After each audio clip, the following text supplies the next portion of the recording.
Eu vou te contar a história de um homem que dedicou a vida em uma missão e quando voltou para casa foi ignorado. Mas o que aconteceu no final mudou tudo. Meu nome é Gilberto Delano, eu sou empresário, mentor, palestrante e hoje eu vou te contar uma história real da vida de um missionário. Ouvi uma história que achei muito interessante. Um homem de uma igreja batista de London, Inglaterra, se formou em biologia.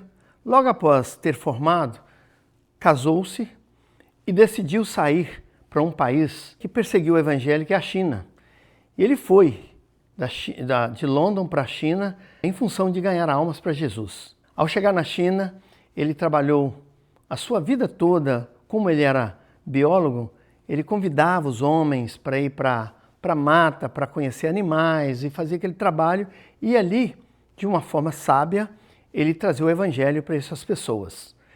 Nesta jornada, ele caminhou, chegou o seu tempo, a sua idade, e passando de 40 anos, chegou o momento dele voltar para London outra vez, tendo em vista que ele tinha a sua igreja em London e também já tinha o seu apartamento, que era bem perto da igreja. Esse missionário começa a se organizar juntamente com a sua esposa para ter o seu retorno para sua terra natal, London. Conversa com as pessoas da sua igreja, anuncia que está voltando, anuncia a sua alegria de estar agora aposentando e poder estar passando um tempo perto da igreja e voltar a congregar com aqueles irmãos. Tudo estava preparado, comprou a sua passagem. Naqueles tempos era só navio. E ele comprou uma passagem econômica no navio, pega esta viagem juntamente com a sua amada esposa e vai naquela euforia, na esperança de que fosse muito bem recebido pelos seus irmãos de igreja ao chegar em London. E aquela alegria continuou, a viagem foi de muitos dias. Quando ele aproxima do porto, ele viu uma multidão de pessoas com bandeirolas, aquela festa acontecendo, músicas e tudo mais, para esperar alguém. Chega o momento de descer-se do navio, a classe A desce em primeira instância, a classe executiva vem depois e a classe econômica foi as pessoas que desceram por último. Quando ele e sua esposa descem daquele navio, ele olha, só viu as bandeirolas no chão, aquela sujeira e a festa havia acabado. E nem um irmão sequer da sua igreja estava ali para o receber. Ele começou a entrar num estágio de tristeza e começou a argumentar com a sua esposa, a reclamar muito, a falar compulsivamente. A gente trabalhou mais de 40 anos como missionários em favor desta igreja aqui também. Ganhamos milhares de pessoas para Jesus, fizemos uma obra maravilhosa na China, mesmo sendo perseguido. E reclamando, a esposa só ouvia. Aquela mulher de Deus, que estava ali em espírito de oração. Os dois, então vamos pegar um táxi e vamos para nossa casa. Foi para o seu apartamento e não parava de reclamar. Ao entrar no seu apartamento, a esposa, já cansada das suas falácias, ela disse a ele: amor, eu vou lavar umas vasilhas, vou fazer algumas coisas aqui, preparar algo para a gente comer. Sai, dá uma volta na rua, vai dar uma caminhada. E vamos orar para ver o que Deus tem para nos dizer quanto a esse desprezo que tivemos. Ele disse: então eu vou, e quando eu voltar eu quero saber o que o seu Deus então falou para você. Ele já estava muito indignado. Deu a sua volta, quase 2 horas, chega ele ao abrir a porta. Ele olha para ela lavando as vasilhas e fala: e você, amor, o que o seu Deus falou para você? Então a sua esposa, com muita sabedoria, disse: o meu Deus mandou te dizer que nós ainda não chegamos em casa. Queridos, esta lição mudou alguns conceitos da minha vida. A lição deste missionário e desta mulher de Deus me fez repensar sobre muitas coisas. Muitas vezes nós queremos ser elogiados, nós esperamos os aplausos das pessoas e não sabemos receber o não, e não sabemos quando as pessoas não vêm para nos abraçar. Com esta história, eu consigo extrair algumas lições para aplicar em nossas vidas. A primeira delas, eu vejo a coragem que aquele homem teve. Ele formou-se em London, biologia, uma formatura que poderia dar para ele um bom emprego na sua própria cidade, no meio dos seus próprios irmãos. Mas ele, com aquele desejo de ser um grande missionário, ele buscou coragem, com certeza Deus deu para ele coragem para tomar uma decisão que, ao meu ver, é uma decisão radical. Deixar London com a esposa, recém-casado, para mudar para um país onde o evangelho era perseguido, os cristãos perseguidos, onde chamamos ali de igreja underground. Mas ele se encorajou, com certeza orou muito, com aquela esposa muito jovem ainda, e os dois tomaram decisão de ir para a China. Será que nós estaríamos preparados para tal decisão assim? Para tomar um passo de tanta coragem assim?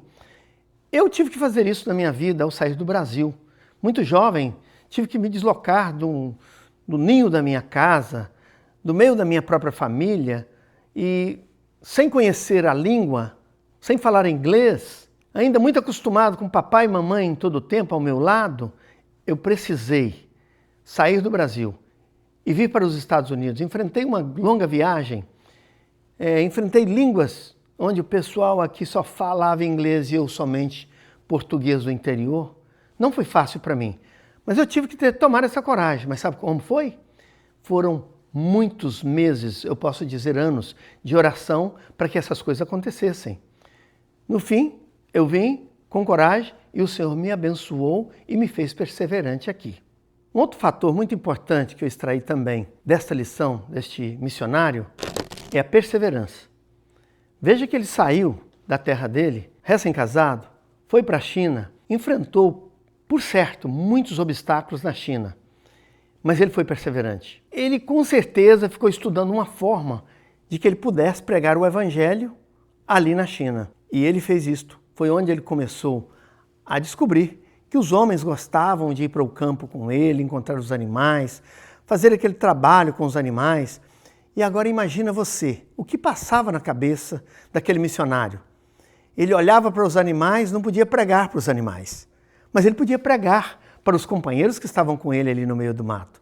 E ele fez esse trabalho com muita alegria, por muito tempo, e teve muito êxito naquilo que fez, isto é, perseverança de verdade. Nessa história também eu extraí uma coisa que é muito importante para a vida de todos nós. Algo que eu não vi na vida daquele missionário, sendo ele um homem corajoso, perseverante, servo de Deus, mas eu não encontrei autocontrole ou domínio próprio no momento que ele mais precisava. Ele volta para sua terra e começa a murmurar, esperando que as pessoas fossem abraçá-lo, recebê-lo no porto.